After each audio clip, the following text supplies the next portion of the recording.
老建筑在上海并不罕见。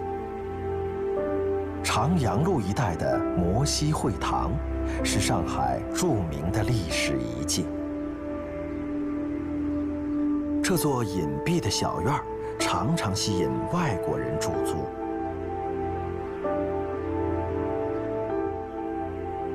院子里的墙壁上镌刻着1万多个名字，这是一群曾经在上海生活过的犹太人。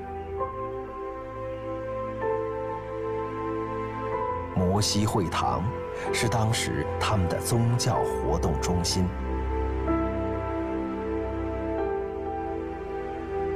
2战时期，为了躲避纳粹迫害，3万犹太人辗转来到上海。这里是当时唯一不用入境签证的避难地。